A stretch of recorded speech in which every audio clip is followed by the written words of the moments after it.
আমি সীতাকুণ্ড একজন বাসিন্দা। আমি সীতাকুণ্ডর একজন স্থায়ী নাগরিক। আমি সীতাকুণ্ড অনেক বছর ধরে বসবাস করতেছি।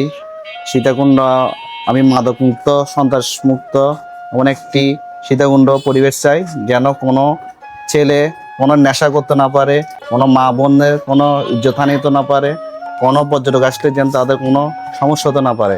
এখন সামনে যেই নির্বাচিত হোক কেন, উনি যেন সামনে এই বিষয়টা নিয়ে আমাদেরকে মানে ইয়ে করে রাখতে পারে, যেন এই বিষয় নিয়ে উনি চিন্তা ভাবনা করতে পারে।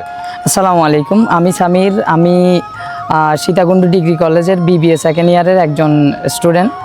আমি চাই আমার এই প্রতিষ্ঠানটা অনেক সুনামধন্য একটা প্রতিষ্ঠান।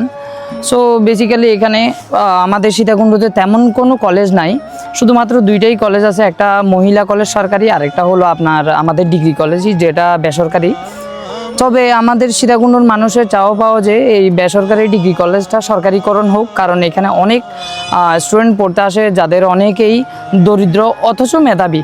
তবে তারা মেধাবী হওয়া সত্ত্বেও দরিদ্র হওয়ার কারণে ভালোভাবে তাদের পড়ালেখাটা চালিয়ে যেতে পারছে না।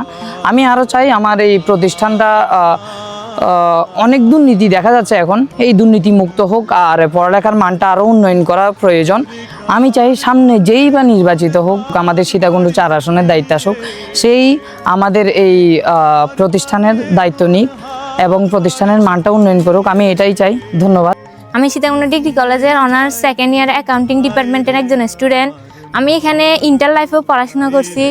তো আর মূলত প্রথমত হলো আমরা কলেজে যে ঢোকার সময় কিছু কিছু ছেলে টিচ করে। এখন আমি একটু আগে এখানে দাঁড়াইছিলাম, কিছু ছেলে এখানে দাঁড়ায় মানে আমাদের দিকে হেসে কথা বলছি। তো এটা আমাদের নিজেদের কাছে একটা খারাপ লাগে। তো স্যারদের কাছে আমাদের একটা অনুরোধ যে কলেজ ক্যাম্পাসে ক্লাস চলাকালীন যেন কলেজের স্টুডেন্ট ছাড়া বাইরের কোনো স্টুডেন্ট অ্যালাউ না করে। ছেলে নাই, আমার 2010 সালে মারা গেছে। আমি রিক্সা চালাবাদকে যতক্ষণ আনি ততক্ষণ মানে আমার ওয়েব একটা চোখের টার পাই না, আমি শিক্ষা করতে পারতেছি, নিজে অসুস্থ। সামনে যে নির্বাচন দিয়ে মানে শিক্ষা দেয়, এটা চাই আর কি।